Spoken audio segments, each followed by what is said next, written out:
Saudaraku sekalian, pada kesempatan pagi ini Tuhan mengingatkan saya dengan Lukas 18 mengenai perumpamaan tentang seorang hakim yang tidak takut akan Allah dan tidak menghormati seorang pun, dan janda yang mohon atau minta kepada hakim agar haknya dibela. Perumpamaan ini kemudian diakhiri dengan pernyataan Tuhan, saudaraku. Jika anak manusia itu datang, adakah ia mendapati iman di bumi? Saudaraku, pernyataan ini mengandung ancaman, saudara. Ini ancaman. Bukan Tuhan yang mengancam kita, tapi dunia yang mengancam kita. Jika anak manusia itu datang, adakah ia mendapati iman di bumi? Itu ancaman. Ada ancaman di balik itu. Bukan ancaman Tuhan terhadap kita, tapi ancaman dunia terhadap kita. Seperti seorang pelatih yang berkata kepada anak buah yang dilatihnya, "Aku tidak tahu apakah nanti kamu pulang bawa piala." Itu ancaman. Tapi bukan ancaman pelatih kepada yang dilatih anak buahnya, tapi ancaman terhadap musuh yang kuat. Musuh yang kuat yang tidak mudah ditaklukkan. Saudaraku sekalian yang kekasih, pernyataan Tuhan Yesus ini benar-benar kita harus perhatikan. Kita tidak boleh anggap sepele. Ini tidak berlebihan, ini tidak hiperbola, ini tidak lebay, saudara. Jika aku datang, apakah aku masih mendapati orang yang setia kepadaku? Pengikutku yang benar, yang memiliki iman yang benar, seperti yang kuingini, kira-kira begitu. Ini bukan lebay, nggak main-main ini, saudaraku. Dunia di mana kita hidup menjelang kedatangan Tuhan Yesus adalah dunia yang rawan, yang bisa menyita, merenggut kehidupan Kristiani yang murni, yang bisa merusak kehidupan pengikutan, pengiringan kepada Yesus secara benar. Seiring berjalannya waktu, Tuhan membukakan dan menyingkapkan banyak kebenaran. Dan saya mulai melihat, saudaraku sekalian,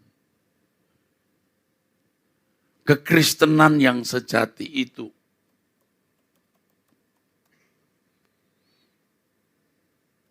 saya mengerti betapa mustahilnya dikenakan di dunia hari ini, saudara.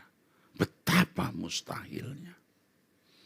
Tetapi, saudaraku, Tuhan akan pasti memberikan kekuatan, bimbingan, pertolongan orang yang serius. Pasti. Saya teringat dengan yang ditanyakan kepada saya oleh penanya di ABAM dari Markus 4. Dia berkata, kami tidak tahu maksud ayat ini, Pak. Markus 4. Lalu saya mengambil iPad saya juga tidak tahu isinya. Saya buka, isinya begini, saudaraku.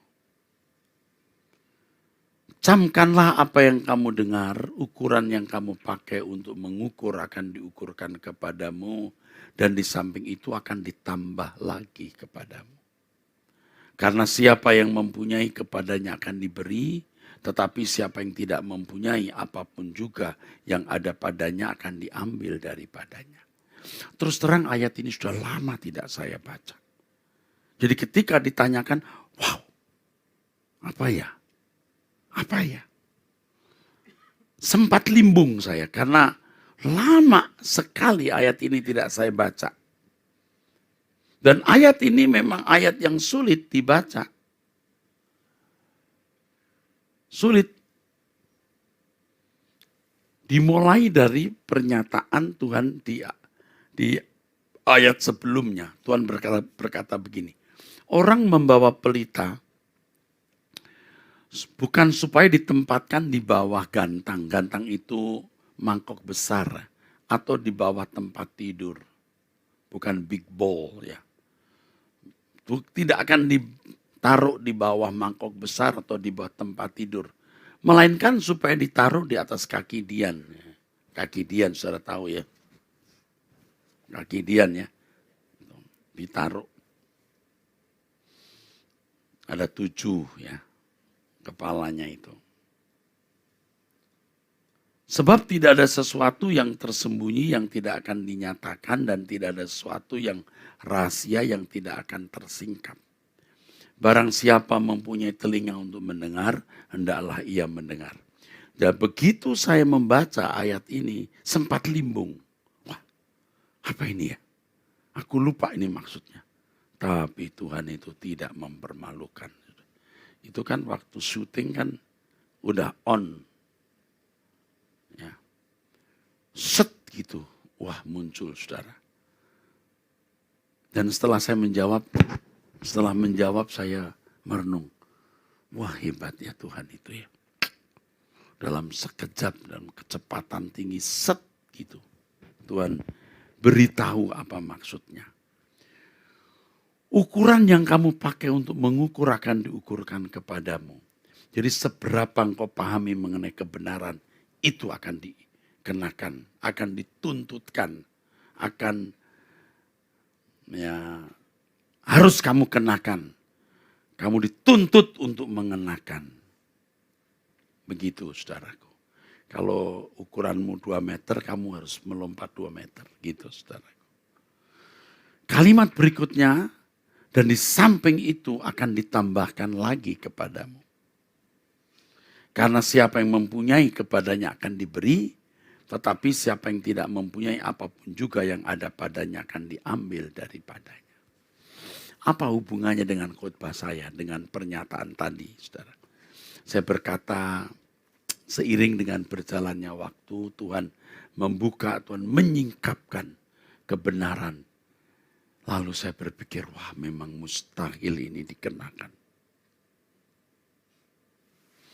Jadi Tuhan membuka pikiran saya untuk melihat ukuran kekristenan yang benar. Yang harus dikenakan dalam hidup orang percaya. Ya. Dan saya berdoa, saya bahkan bertekad untuk mengenakannya itu. Dan Tuhan akan menambahkan, akan memberi hikmat. Tuhan akan menambahkan, memberi hikmat, menaikkan ukuran itu. Sebab siapa yang mempunyai, kepadanya akan diberi. Tapi orang yang tidak memiliki ukuran yang benar, apapun yang ada padanya diambil, makin rusak. Makin tidak punya apa-apa. Nah, di akhir zaman ini saudaraku, karena kemerosotan hidup kekristenan, rusaknya akhlak manusia, rusaknya moral manusia, belum materialistis ya.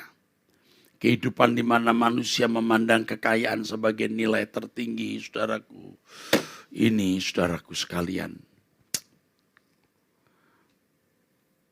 tidak punya ukuran yang benar. Tidak punya apa-apa. Maka apapun yang ada padanya diambil. Menjadi minus, miskin, jauh dari kebenaran. Nah, dunia kita yang kehilangan ukuran Kristiani yang benar, tidak menciptakan orang beriman yang benar. tidak melahirkan orang-orang Kristen yang benar. Tidak melahirkan iman yang benar. Jadi Tuhan Yesus berkata, kalau anak manusia datang, apakah dia mendapati iman di bumi? Karenanya Bapak Ibu saudara sekalian, mari kita terus mencari Tuhan. Minta hikmat Tuhan, agar pengertian kita akan kebenaran terus ditambahkan Tuhan.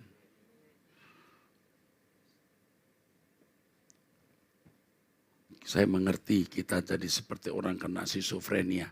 Tahu? Seperti orang tidak waras. Karena memang kalau orang itu dibaharui terus. Dalam bahasa aslinya metanoia. Bertobat terus. Artinya cara berpikirnya diubah. Lama-lama dia paranoia. Paranoid. Dalam istilah ini dalam dunia psikologi negatif. Paranoid itu secara etimologi berarti penyimpangan pikiran. Ya kalau orang pikirannya menyimpang ya gila.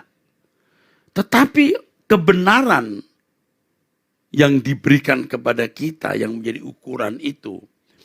Dari metanoia ke metanoia. Dari perubahan pikiran ke perubahan pikiran. Sampai pada paranoia. Penyimpangan pikiran dari dunia. Nah, itulah Roma 12 ayat 2. Tidak serupa dengan dunia ini. Coba kalau saya berkata, jangan punya kesenangan. Waduh, itu kan lucu. Namanya hidup juga punya kesenangan lah Pak. Mestinya orang Kristen kesenangannya hanya Tuhan. Ini berat saudaraku. Maka tadi saya katakan betapa mustahilnya. Nah, saya yang khotbah di mimbar bolak-balik mengatakan itu. Saya kan seperti membelenggu diri saya sendiri. Saya membawa diri saya ke kotak. Jangan punya kesenangan dari dunia. Jangan saudara pikir saya tidak gentar. Saya tidak mau munafik saudaraku. Orang munafik lambat laun juga dibaca. Nggak usah nunggu pengadilan Tuhan. Di bumi ini juga dipermalukan. Saya juga tahu. Tetapi saya berdoa. Tuhan memberi kekuatan untuk bisa melakukan. Dan saudara ikut saya dengan tekun setiap hari. Doa bersama, doa puasa. Pasti bisa melihat. Apakah saya pura-pura atau serius dengan prinsip-prinsip kekristenan yang saya ajarkan. Saudara pasti bisa melihat perubahan juga dari doa, khotbah. Pasti juga melihat walaupun itu sedikit demi sedikit. Saya juga kadang-kadang menginginkan perubahan yang cepat gitu. Ternyata enggak bisa. Step by step. Sedikit demi sedikit. Tapi nyata sekali saudara. Nyata sekali. Sebelum saya ke Singapura sama setelah ke Singapura itu beda. Itu beda. 2 kali saya ke luar negeri periksa itu. Dua-duanya beda. Saya berasa, saudara. Puasa ini lebih lagi, saudara. Ya, perubahan-perubahan. Wah, ke depan lagi mau jadi apa kita ya. Ngeri kali ya. Jadi tidak waras benar ya. Tetapi itu standarnya. Ukuran yang diukur, ukuran yang kamu pakai untuk mengukur, diukurkan kepadamu. Ukuran tuh mesti begini nih, Kristen tuh mesti begini, kenakan. Dan ditambahkan. Sebab yang punya akan diberi, yang gak punya apapun diambil. Hebat ya, tepuk tangan saudara. Saya tidak yakin banyak orang tahu maksud ayat ini. Ini kalau baca ayat ini, pusing apa maksudnya. Tapi begitu saudara saya jelaskan, betul nggak? Lalu apa hubungannya dengan ayat ke depan tadi? Orang membawa pelita bukan supaya ditempatkan di bawah kantang. Orang-orang yang benar-benar memiliki ukuran yang benar, itu jadi terang. Beda dengan warna sekitarnya. Dia menerangi. Dia membuat kontras. Amin. Pasti Tuhan akan tampilkan. Sebab tidak ada sesuatu yang tersembunyi yang tidak akan dinyatakan. Jadi kebenaran akan dinyatakan, ketidakbenaran juga akan dinyatakan. Tapi kalau kita tidak punya kebenaran, tidak ada yang bisa dinyatakan. Oke, cukup, Tuhan berkati. Haleluya. Amin. Bersyukur ya yang muda-muda, masih muda udah wow, ngerti ya. Kamu nanti kalau jadi pengkhotbah hebat-hebat kamu. Kamu menakutkan orang nanti. Cuman gak boleh sombong ya nanti pendeta khotbah. Gak begitu. Nah, gak boleh ya. Luar biasa saudaraku ya. Hari ini yang datang tidak sebanyak biasanya. Tapi banyak juga ya. Tapi sedikit kurang padat ya. Oke. Karena sudah Jumat Agung kali ya. Jadi udah agung-agungan kemarin. Hari kemarin Jumat Agung di semua kebaktian di mana saya hadir penuh. Ya. Di sini penuh, di Gajah Mada penuh. Waduh, apalagi di Arta Gading 4.500 ya. Belum sekolah minggu dan kalau ada ya. Sampai mahasiswa diminta untuk coba mahasiswa kebaktiannya di ruang kelas deh. Ada TV nggak sih di ruang kelas? Ada ya. Aku lihat kamu loh. Karena ada CCTV di kamar saya dan semua kejadian di bawah itu saya bisa lihat. Ya, waktu kamu turun terus kamu lihat, saya liatin. Nah. Nanti kalau di jalan tuh kamu harus sambil nari-nari gini saya lihat. Kalau kamu lagi makan siang saya lihat juga. Kamu jangan pikir Bapak, Tuhan Maha tahu, saya setengah tahu di situ. Seru ya, mahasiswa turun. Dan saya merasa pimpinan Tuhan dalam seluruh kebaktian Jumat Agung ini. Luar biasa saudara. Pesan-pesannya baik di Gajah Mada, di Sindarta Gading itu gak ada yang sama. Tapi ada irisannya. Selalu ada irisannya. Tapi tidak sama persis. Bapak Ibu kita sepakat untuk menjadi komunitas yang dipisahkan dari dunia. Kita mau berkemas-kemas. Kalau saudara menghadapi kesulitan, persoalan, itu nutrisi jiwa. Supaya jangan merasa nyaman di bumi. Ya. Hari Minggu ini saya berkhutbah di sini jam 9 ya. Jam 7 di Perdatam. Oke. Dan saya ingatkan bahwa Batak Bermasmur hari Kamis depan itu ulang tahun ke-20. Saya juga minta nanti Pak Agustinus beritahu Pak, ya ada Pak Franky.